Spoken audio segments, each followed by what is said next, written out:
Բարև ձեզ, այսօր խոսելու ենք կիբերանվտանգության մասին։ Զրուցելու ենք անձնական տվյալների պաշտպանության փորձագետ Գևորգ Քայրապետյանի հետ, շնորհակալ եմ հրավերը ընդունելու համար։ Եվ այսպես կառավարությունը բարձրացնում է կիբերանվտանգության մակարդակը, նախարարը ներկայացրել է օրենքի նախագիծ, որը արդեն խորհրդարանում է, եւ այդ թվում մասնավոր հատվածի կողմից ձեռնարկվելի քայլերն է կանոնակարգում կիբերանվտանգության ուղղությամբ։ Կառավարության նախագիծը խորհրդարանում է եւ ինչ դրույթներ են ըստ էության ներկայացվում պետությանը կամ հանրությանը։ Շնորհակալություն հրավիրելու համար նախ, եւ սա կարևոր թեմա է, որովհետեւ կիբերանվտանգության օրենք առաջին անգամ է, որ Հայաստանը պիտի ընդունի։ Եվ մեծ հաշվով նաև ոլորտի մասնագետները կարող են փաստել, որ վաղուց էր պետք ունենալ կիբերանվտանգության վերաբերյալ օրենք, որովհետև թվային միջավայրը ու թվային ինքնությունը այլևս մեր կյանքի անբաժանելի մասն են, եւ կան դեպքեր, երբ որ անվտանգությունը մարդկանց թվային միջավայրում, տվյալների տեղեկությունների անվտանգությունը, հատկապես եթե այդ տվյալները վերաբերում են կարևոր ոլորտներին, պետք է ապահովել երբեմն նաև օրենքներով։ Սա մեծ հաշվով նաև վաղուց անհրաժեշտ նախագիծ էր։ Երկրորդ կարևոր պատմությունը, որ պետք է նշեմ մինչև բուն հարցին անդրադառնալը, այն է, որ այս օրենքի նախագիծը քննարկվում արդեն մի քանի տարի, այն օրենքների նախագծերից է, փաթեթով էր իրականում սա։ Այսինքն ինչ որտեղ կարող ենք ասել ուշացված է այս։ Վաղուց անհրաժեշտ օրենք էր, այո։ Այո, այս օրենքի նախագիծը 3 անգամ դրվել է հանրային քննարկման մեր իրավական ակտերի նախագծերի միասնական կայքում idraft.am-ում ու 3 անգամ մասնագիտական համայնքը առհասարակ մարդիկ հնարավորություն են ունեցել դիտողություններ, առաջարկություններ ներկայացնել, պարբերաբար իրականացնել քննարկումներ ու դրա արդյունքում այս նախագիծը 3 անգամ այնպես է ձևափոխվել, այնքան է հղկվել, վերամշակվել, որ կարիք է եղել 3 անգամ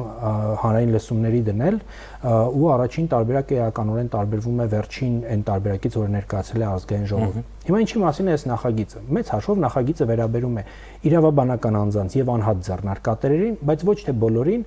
այլ նրանց, ովքեր որ միջին եւ մեծ բիզնես են, փոքրերին ու գերփոքրերին չի վերաբերում, մի բացառություն կա, բացառությամբ այն դեպքերի, երբ այս փոքրերն ու միջինները կտնօրինեն այնպիսի ենթակառուցվածք, որը էական է ամբողջ հասարակության իրավունքների միջամտության տեսանկյունից։ Սա մեկ, այսինքն վերաբերում է բիզնեսին, տնտեսվարողներին։ Որ տնտեսվարողներն են, ովքեր ինչով են զբաղվում։ Հիմա այս պահին անվանական հնարավոր չի մեծ հաշվով վերջնական ֆիլտրել այդ տնտեսվարողներին, բայց օրենքը տալիս է մի քանի չափանիշներ, որոնցով կարելի է արդեն այս պահին մոտորար հասկանալու է վերաբերելու։ Առաջինը սահմանում է ոլորտներ, ասում է, որ վերաբերում են այն տնտեսվարողներին, ովքեր գործունեություն են ծավալում օրենքի 16-րդ հոդվածի 3-րդ մասով սահմանված 14 խումբ ոլորտներում։ Ես խորհուրդ կտամ տնտեսվարողներին նաև սա թող լինի իմ այս հարցազրույցի ամենամեծ կոչը, որ մտնեն ու նայեն այս նախագիծ, որտեղ սա նոր իրավահարաբերությունն է, լավ կլինի, որ իրանք կկարդան։ Մեկ-երկու ոլորտ առանձնացնենք, բանկ կամ այո, ֆինանսական ոլորտը, էլեկտրոնային հաղորդակցությունը դիցուկ օպերատորները կամ ինտերնետ ծառայություններ տրամադրողները, առողջապահության ոլորտը դրա կվերաբերի բուժհաստատություններին կամ էլեկտրոնային առողջապահության համակարգ կիրառողներին, փոստային ծառայությունների ոլորտը, որոշ արտադրության ոլորտներ, տրանսպորտի ոլորտը, կապի ոլորտը, այո, նույնպես, այո, անխուսափելիորեն այդ ոլորտները, այդտենց 14 խումբ նշված է,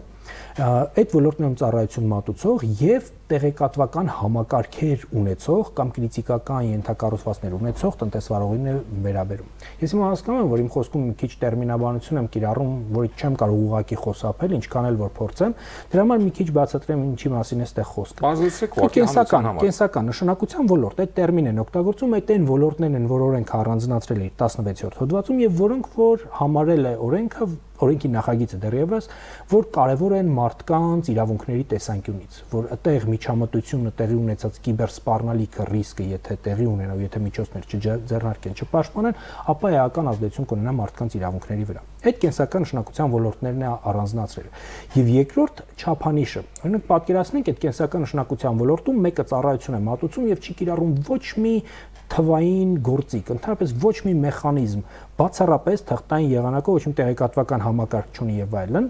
առերևույթ օրենք իրենց վրա չի տարածվելու։ Նա ով կենսական նշանակության ոլորտում է գործունեություն տարածում եւ միաժամանակ ունի տեղեկատվական համակարգ, թվային ենթակառուցվածքներ, մեխանիզմներ, գործիքներ, համակարգերի ամբողջություն, սարքեր, դա թվային էլեկտրոնայինին է վերաբերում, կամ կրիտիկական տեղեկատվական ենթակառուցվածք։ Կրիտիկական տեղեկատվական ենթակառուցվածքը էլի այնպիսի համակարգն է, որը որ էական շատ կարևոր նշանակություն ունի ազգային անվտանգության, մարդկանց իրավունքներին միջամտության տեսանկյունից։ Թե հիմա որոնք են կրիտիկական ենթակառուցվածքները, այս պահին օրենքի նախագծով պարզ չի, որտեղ ըստ օրենքի, այո, դրանց ցանկը սահմանելու է կառավարությունը։ Տեսեք, եթե մինչև հիմա մենք օրենք չենք ունեցել, ինչպես էր կանոնակարգվում ոլորտը։ Կանոնակարգվում էր կամ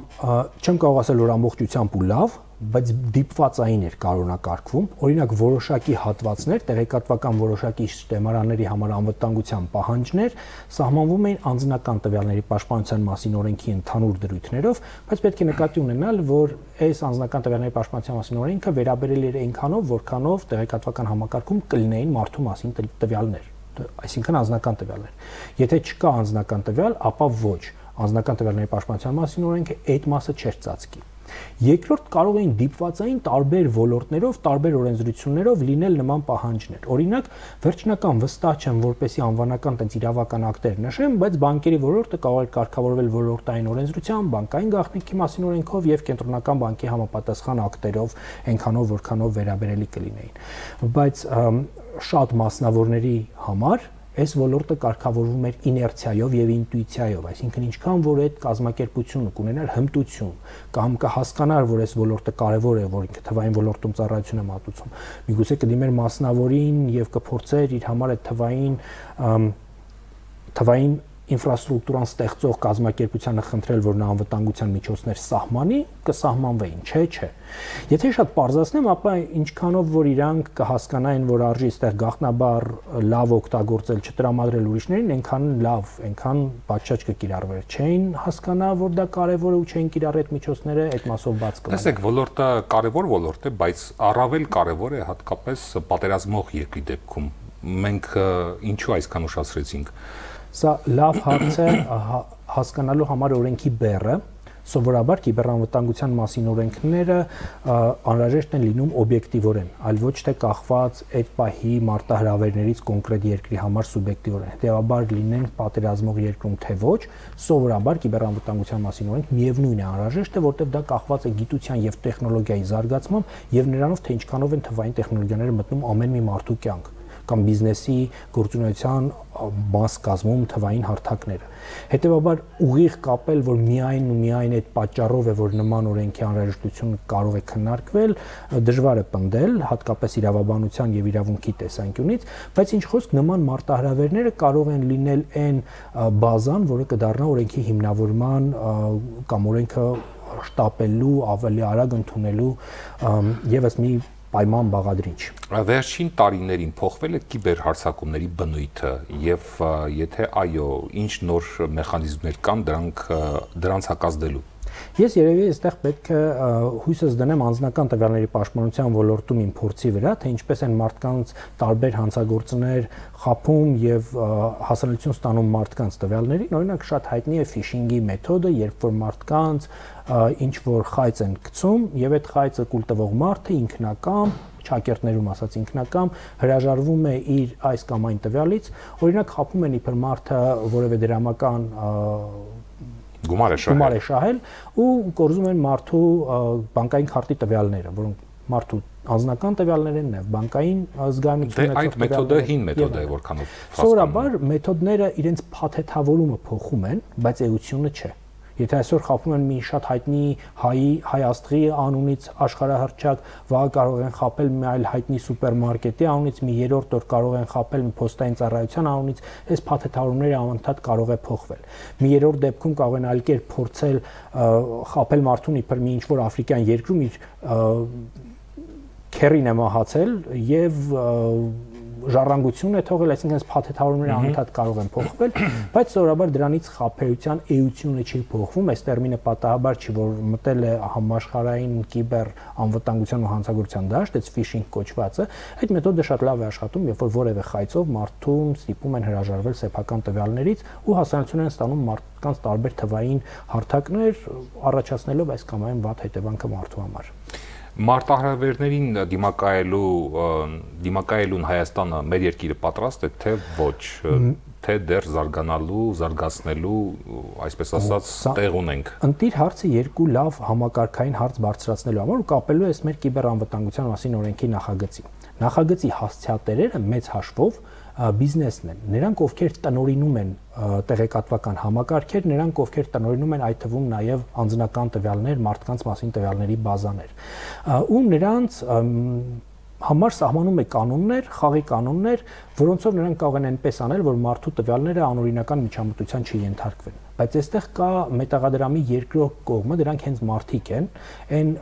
օգտատերերն են, ում տվյալները այս կամ այն հարթակում կարող են մշակվել, եւ մենք այսպիսի մի խնդիր ունենք։ Մեզ մոտ տվյալների պաշտպանությունը առհասարակ առարկայացել է սահմանադրությամբ 2015 թվականին։ Առաջին անգամ տվյալների պաշտպանության իրավունքը այդ թվականին է սահմանադրություն մտել։ Դրանից առաջ վավերացրել են Եվրոպայի խորհրդի 108 կոնվենցիան 2012 թվականին ու օրենքն էլ ընդունվեց 2015 թվականին տվյալների պաշտպանության մասին։ Մինչ այդ ունեինք անհատական տվյալների մասին բավականին վատ ու դեկլարատիվ օրենք։ Այսինքն լավ մեխանիզմ օրենք ունեինք 2015 թվականին։ Ինչի՞ եմ սա այսքան շեշտում, որտեղ 2015 թվականին թվային տեխնոլոգիաները ու տվյալների առցանց մշակումը շատ վաղուց մեր կյանքի անբաժանելի մասն էին։ Այսինքն մենք ունեինք ժառանգություն ստացած մի մեծ պրակտիկա, որ օրենսդրությամբ կարգավորված չէր։ Եվ մարդիկ, օրինակ ես եւ շատերը, իրենց տվյալները տարբեր հարթակներում մշակում էին իներցիայով։ Ու դիցուկ ես բացում եմ ինչ-որ սոցիալական կայք գրանցվելու համար, տվյալներս տալիս էի, հետո այն թռչնակն էի դնում, որ գաղտնիության կանոններին համաձայնել եմ, կարդացել ու հասկացել եմ, բայց ոչ էլ կարդացած էի լինում։ Սա իր հերթին բերում էր սրան գումարենք շատ տարբեր մարտահրավերներ, որոնք հենց Հայաստանի առաջ ծառայեցան, դա պատերազմ էր, դա կորոնավիրուսն էր, երբ որ շատ ծառայություններ օրինակ վերափոխվեցին թվայինի,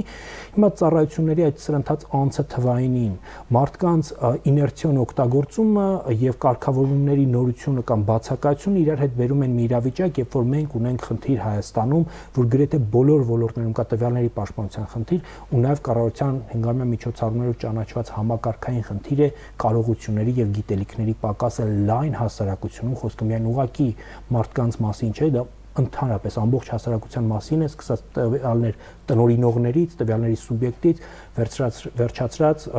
պետական մարմիններում այդ կարողությունների ու գիտելիքների հմտությունների պակասով։ Շատ լավ, վերջում խոսենք արհեստական բանականության մասին, դա վտանգավոր է թե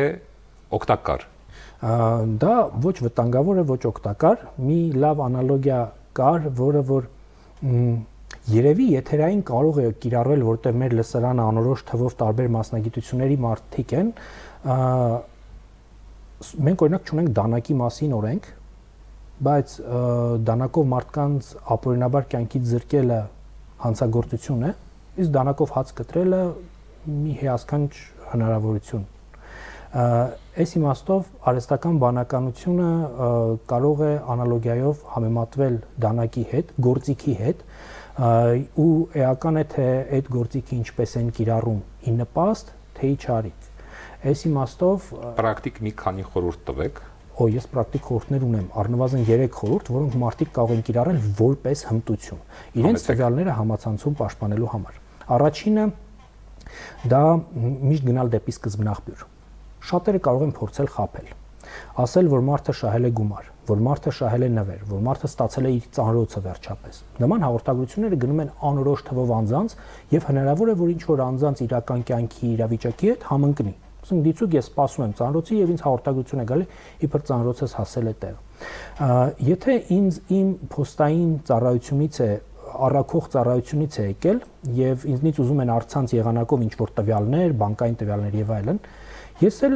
կասկածում եմ, միգուցե իսկապես իմ ծանրոցն է, ես կգնամ դեպի սկզբնաղբյուր, կքայլեմ կամ իմացած վստահելի այլընտրանքային հեռախոսամարով կզանգեմ իմ փոստային ծառայության ու կճշտեմ իսկապես իրենք էին հաղորդագրություն ուղարկել ու իսկապես ես իրենցից ծանրոց ստացել եմ թե չէ։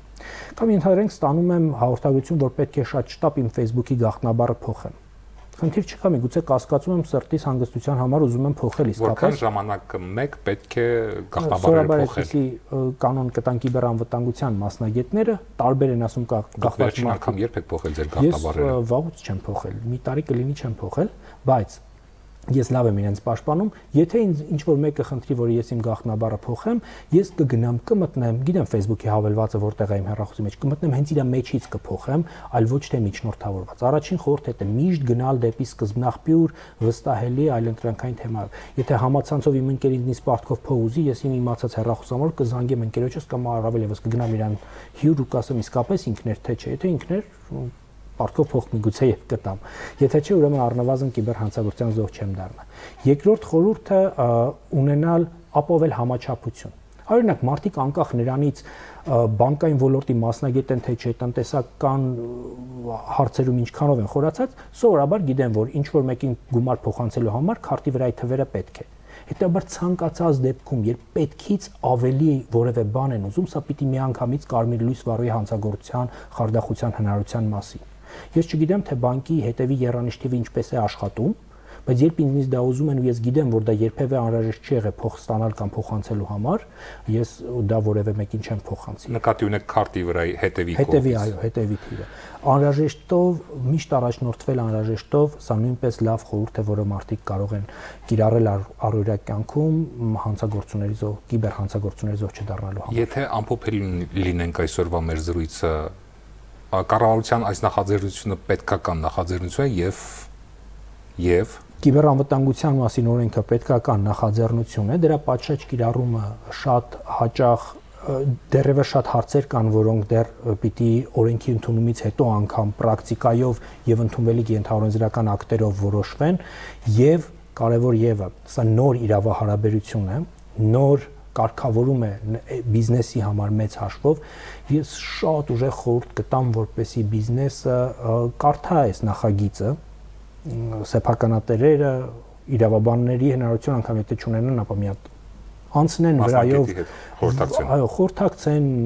ուղղակի անցնեն վրայով, ոնց որ կանցնեն գեղարվեստական, ասենք պատմված կարդաց, անպայման մի անգամ գոնե կարդան, փորձեն իրենց ունեցած կասկածները, չհասկացած հարցերը պարզաբանել մասնագետների հետ, որպեսզի հնարավորինս հեշտ լինի անցումը կիբերանվտանգության մասին օրենքով սահմանված պարտականություններին։ Շնորհակալություն մեր հարցերին պատասխանելու համար։ Ես հիշեցնեմ, մենք զրուցում էինք անձնական տվյալների պաշտպանության փորձագետ Գևորգ Հայրապետյանի հետ, խոսում էինք կիբերանվտանգության մասին։ Ցտեսություն։